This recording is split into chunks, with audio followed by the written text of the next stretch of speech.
ತರ ಲೋ ಮಾಡ್ತಾ ಇರೋ ವಿಚಾರ ಗೊತ್ತಾಗ ನೀವೇನು ಮಗಳು ಬುದ್ಧಿ ಆಡಿಲ್ವಾ? ಅವ್ರು ಹೋಗುವಂತ ಫೋನ್ ಮಾಡ್ತಿದ್ದೆ ನಾನು.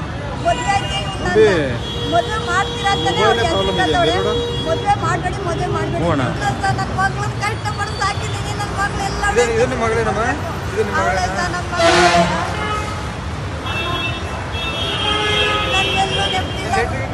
ನನ್ನ ಮಗನ್ ಬಿಟ್ಟು ಒಂದು ಕ್ಷಣ ಒಂದು ಊಟ ಮಾಡಿ 1 ತಿಂಗಳಾಗಿದೆ. ನೆಮ್ಮದಿ ಊಟ ಮಾಡೋಕ್ಕಾಗಿಲ್ಲ. ಕುಂದ್ರೆ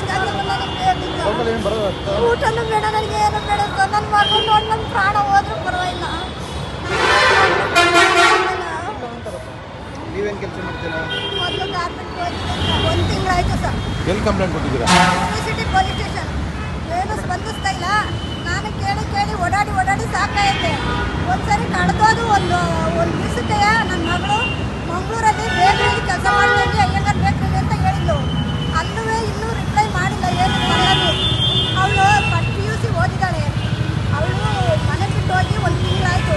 ಎಲ್ಲಿಗೆ ಹೋಗ್ಯವಳೆ, ಯಾತಕ್ಕೆ ಹೋಗ್ಯವಳೆ ಅಂತ ರಾಜಶೇಖರು, ರಂಜಿತ್ ಇವು 3 ಜನ ಕೈ ಮಾತಾಡ್ತಿದ್ಲು. ಇವಾಗ 3 ಜನಕ್ಕೂ ಫೋನ್ ಮಾಡಿ ಕೇಳಿದ್ರೆ ನನಗೆ ಗೊತ್ತಿಲ್ಲ ಏನು ಅಂತ ಹೇಳ್ತವ್ರೆ.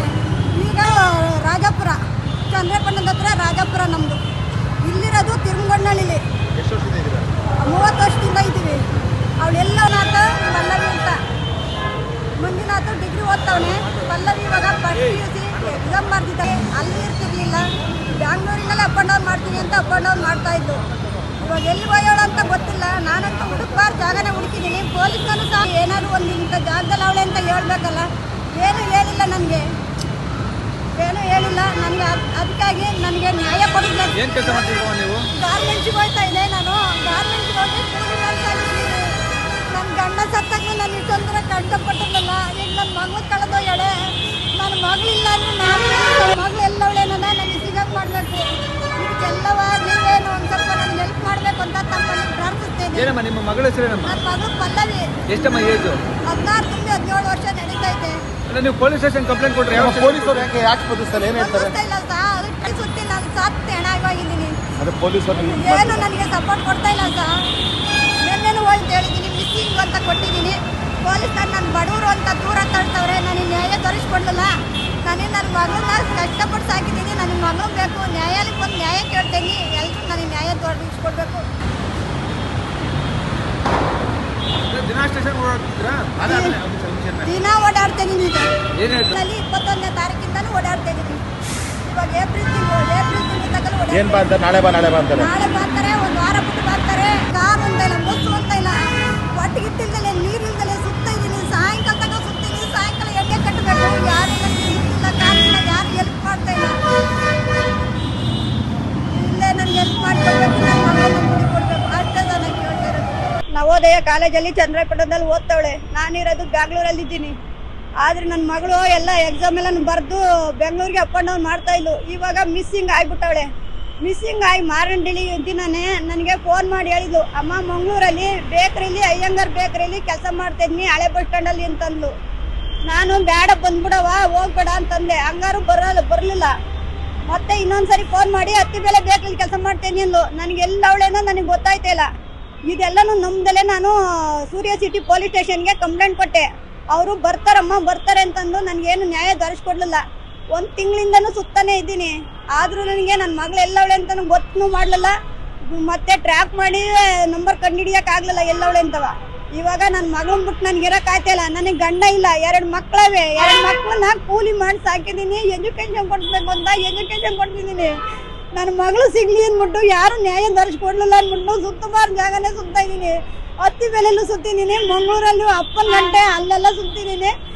ಇನ್ನು ಸ್ಟೇಟ್ ಬ್ಯಾಂಕ್ ಹತ್ರ ಎಲ್ಲ ಸುತ್ತಾಡಿ ಬೇಕ್ರಿ ಮನೆ ಎಲ್ಲನೂ ಫೋಟೋ ಇಟ್ಕೊಂಡು ಸುತ್ತಿದ್ದೀನಿ. ಯಾರು ನನಗೆ ಏನು ರೆಸ್ಪಾನ್ಸ್ ಕೊಟ್ಟಿಲ್ಲ. ನನಗೆ ನ್ಯಾಯ ಬೇಕು. ನನ್ನ ಮಗಳನ್ನ ಬಿಟ್ಟು ನನಗೆ ಇರೋಕ್ಕಾಗ್ತಿಲ್ಲ.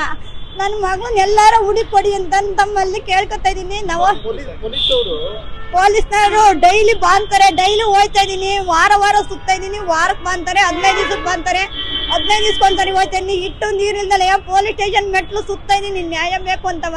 ನನಗೆ ಯಾರು ಬಡವರು ಅಂದ್ಬಿಟ್ಟು ನನಗೆ ನ್ಯಾಯ ದೊರಕಿಸ್ಕೊಡ್ತಾ ಇಲ್ಲ. ನನ್ನ ಹತ್ರ ಹಣ ಇಲ್ಲದೆ ಇರ್ಬೋದು, ನನಗೆ ಗುಣ ಐತೆ, ನನಗೆ ಮರ್ಯಾದೆ ಐತೆ, ನನಗೆ ನ್ಯಾಯ ಮೆಟ್ಟ ಬೇಕೆ ಯಾಕಂತೆ ನನಗೆ ಆದ ಅನ್ಯಾಯ ನಮ್ಮಂಥ ಬಡವರಿಗೆ ಯಾರಿಗೂ ಆಗಬಾರ್ದು.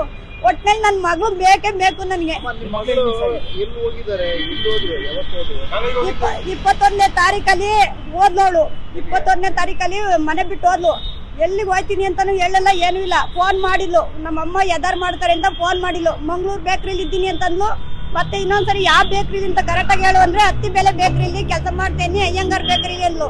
ಇವಾಗ ಅತ್ತಿಬೆಲೆ ಬೇಕ್ರಿಲಿ ಹುಡುಕ್ತಾ ಇದೀನಿ. ಮಂಗ್ಳೂರಲ್ಲೆಲ್ಲ ಸುತ್ತಾಡಿ ಹುಡುಕಾಡಿ ಸಾಕಾಗಿ ಹೋಯ್ತೆ. ನನಗೆ ಯಾರು ನ್ಯಾಯ ಕೊಡ್ತಿಲ್ಲ. ನನಗೆ ರಾಜೇಶ್ ಮೇಲೆ ಡೌಟ್ ಐತೆ, ಚಂದ್ರಪಟ್ಟಣ JCP ಐತೆ, ಅವನಿಗೆ 10 ಟ್ರ್ಯಾಕ್ಟರ್ ಇವೆ, ಅವನ ಮೇಲೆ ಡೌಟ್ ಐತೆ. ಅವ್ನು ಫೋನ್ ಮಾಡಿ ಯಾವಾಗಲೂ ಲವ್ ಮಾಡ್ತೇನೆ ಅಂತ ಹೇಳಿದ. ನನ್ನ ಹತ್ರ ಮೆಸೇಜು ಐತೆ, ವಾಯ್ಸ್ ರೆಕಾರ್ಡ್ ಐತೆ. ಮತ್ತೆ ರಂಜಿತ್ ಅನ್ನೋದು ಅವ್ನು ತುರುವೇಕೆರೆ, ಅವನ ಮೇಲೆ ಡೌಟ್ ಐತೆ. ಮತ್ತೆ ರಾಜಶೇಖರ್ ಅವನು ಕ್ಲಾಸ್ಮೇಟು, ಯಶವಂತಪುರದಿಂದವ ಟ್ರೈನಲ್ಲೆಲ್ಲ ಕರ್ಕೊಂಡೋಗಿ ಜೊತೆಲೆಲ್ಲ ಬಂದದ. 5th ಅಲ್ಲಿ ಗಣಪತಿದು ದೇವಸ್ಥಾನ ಇತ್ತು, ಅಲ್ಲೆಲ್ಲವ ಇದ್ ಮಾಡ್ಕೊಂಡು ಜೊತೆಲೆಲ್ಲ ಇದ್ ಬಂದ್ರು. ಇವ್ರ 3 ಜನ ಮೇಲೆ ಡೌಟ್ ಐತಿ. ಇವ್ರ 3 ಜನ ಒಳಗೆ ಹಾಕಿರೆ ನನ್ಗೆ ನ್ಯಾಯ ಸಿಗ್ತತೆ, ನನ್ನ ಮಗಳು ಸಿಗ್ತಾಳೆ. ಅವ್ರಿಗೆ ಕಾಲೇಜ್ ಫ್ರೆಂಡ್ಸ್ ಮೂರ್ ಜನ ಅಂದ್ರೆ ರಾಜೇಶ್ ಕಡೆಯಿಂದವ ಇವನ್ಗೆ ಬಸವರಾಜನ್ ಪರಿಚಯ ಆಯ್ತು. ಬಸವರಾಜು ಲವ್ ಮಾಡ್ತದ, ಇವ್ರ 3 ಜನ ಲವ್ ಮಾಡ್ತಿದೀನಿ ಅಂತ ಹೇಳಿದ್ರು. ಒಟ್ನಲ್ಲಿ ಇವ್ರ 3 ಜನ ಇಟ್ಕೊಂಡ್ರೆ ನನ್ಗೆ ನನ್ನ ಮಗಳು ಎಲ್ಲವಳೆ ಅಂತ ಗೊತ್ತಾಗ್ತದೆ. ನನ್ನ ಮಗಳನ್ನ ಲವ್ ಮಾಡ್ತಿದೀನಿ ಅಂತ ಮಾಡ್ತಿದ್ರು ಸರ್ ಬಸವರಾಜ. ಮತ್ತೆ ಇವ್ರು ಒಬ್ರು ನಾನ್ ಲವ್ ಮಾಡ್ತೇನಿ ಲವ್ ಮಾಡ್ತೇನಿ ಅಂತ ಫೋನಲ್ಲೆಲ್ಲ ಮಾತಾಡೋರು. ನಮಗೆ ಡೌಟ್ ಬಂತು. ಅವ್ಳು ಹೋದ್ಮೇಲೆ ನಮ್ಗೆ ಈ ನಂಬರ್ ಎಲ್ಲ ಸಿಕ್ತು. 3 ಜನ ಲವ್ ಮಾಡ್ತೇನಿ ಅಂತ ಹೇಳೋರು. ಅವಳು ಯಾರನ್ನ ಲವ್ ಮಾಡ್ತಾ ಇಲ್ಲ, ನಮ್ ಫ್ರೆಂಡ್ಶಿಪ್ ಅಂತ ಹೇಳಲು. ಇವ್ರು ಇವಾಗ ಅವಳು ಹೋದ್ಮೇಲೆ ಈ ತರ ಮಾತಾಡಿದಿರಲ್ಲ ಅಂತ ನಾನು ಡೌಟ್ ಪಟ್ಟು ಕೇಳಿದ್ಮೇಲೆ ನನ್ ಲವ್ ಮಾಡ್ತದ್ಲು ಅಂತ ಅವ್ರು ಹೇಳ್ತವ್ರೆ. ಆದ್ರೆ ನನ್ನ ಮಗಳು ಆ ತರದಳಲ್ಲ. ಒಂದ್ ದಿವಸ ಹೋಗಿದ್ಲು, ಬೇಕ್ರಿ ಹೋಗಿ ಕೆಲಸ ಮಾಡ್ತಾ ಇರ್ಬೇಕಾದ್ರೆ, ಅಮ್ಮ ಎದಾರ್ ಪಡ್ಬೇಡಿ ನಾನು ಬೇಕ್ರಿಲಿ ಇದ್ದೀನಿ ಅಂತ ನನ್ಗೆ ಹೇಳಿ ಅವತ್ತು ಮಾರನೇ ಬೆಳಗ್ಗೆನೆ ಬಂದ್ಲು. ಆದ್ರೆ ಇವ್ರು 3 ಜನ ಸೇರಿ ಏನೋ ಒಂದು ಸಂಚು ಮಾಡ್ಯವ್ರೆ. ಏನು ತಗೊಂಡೋಗಿಲ್ಲ ಸರ್, ಬಟ್ಟೆ ಬರೀ ಒಡವೆ ಏನು ತಗೊಂಡೋಗಿಲ್ಲ. ಒಂದೇ ಒಂದ್ ಜೊತೆ ಬಟ್ಟೆ ಮಾತ್ರ ಇಕ್ಕಿರೋರಲ್ವ ಹೇಳಿ. ಒಂದೇ ಒಂದ್ ಜೊತೆ ಬಟ್ಟೆ ತಗೊಂಡೋಗಿ ಕಾಲೇಜಿಂದ ಎಕ್ಸಾಮ್ ಮುಗ್ದಾದ್ಮೇಲೆ ಬೆಂಗಳೂರಿಗೆ ಬಂದಾದ್ಮೇಲೆ ಬೆಂಗಳೂರಿಂದ ಹೋಗಿರೋದು. Last exam March first PUC exam ಬರ್ದಾದ್ಮೇಲೆ ಅವಳು ಹೋಗಿರೋದು. ಪಲ್ಲವಿ, ಶಿವಮ್ಮ. ನಮ್ದು ಚಂದ್ರಪಟ್ಟಣ ತಮ್ಮ ಕಾರೇಳಿ, ತಿರುಮಗೊಂಡಳ್ಳಿ, ಚಂದಾಪುರ. 30 ವರ್ಷದಿಂದ ಇದ್ರು. ಅವರು ಸೂಸೈಡ್ ಮಾಡ್ಕೊಂತಿರೋದು. ಡ್ರಿಂಕ್ಸ್ ಮಾಡ್ತಾ ಇದ್ರು, ಯಾವಾಗ್ಲೂ ಎನಿ ಟೈಮ್ ಡ್ರಿಂಕ್ಸ್ ಮಾಡೋರು. ಗಾರ್ಮೆಂಟ್ಸಿಗೆ ಪೂಜೆಗೆ ಹೋಗಿ ಬರೋಷ್ಟ್ರೊಳಗೆ ಡ್ರಿಂಕ್ಸ್ ಮಾಡಿ ಅವರು ಹ್ಯಾಂಗ್ ಮಾಡ್ಕೊಂಡಿದ್ರು. ಡಿಗ್ರಿ ಓದ್ತಾವನೆ ಮಂಜುನಾಥ್. ಕನ್ನಡಿಗರ ನೆಚ್ಚಿನ ನ್ಯೂಸ್ 18 ಕನ್ನಡ ಈಗ ವಾಟ್ಸ್ಆಪ್ನಲ್ಲೂ ಲಭ್ಯ. ಕರ್ನಾಟಕ, ದೇಶ ವಿದೇಶಗಳ 360 ಡಿಗ್ರಿ ಸುದ್ದಿಯ ವಿವರಗಳನ್ನ ನಿಮ್ಮ ಕೈ ಬೆಳುಗಳಲ್ಲೇ ಪಡಿಲಿಕ್ಕೆ ಈ QR ಕೋಡ್ ಅನ್ನ ಸ್ಕ್ಯಾನ್ ಮಾಡಿ, ನಮ್ಮ ಚಾನಲ್ ಫಾಲೋ ಮಾಡಿ, ನೋಟಿಫಿಕೇಶನ್ ಆನ್ ಮಾಡಿ.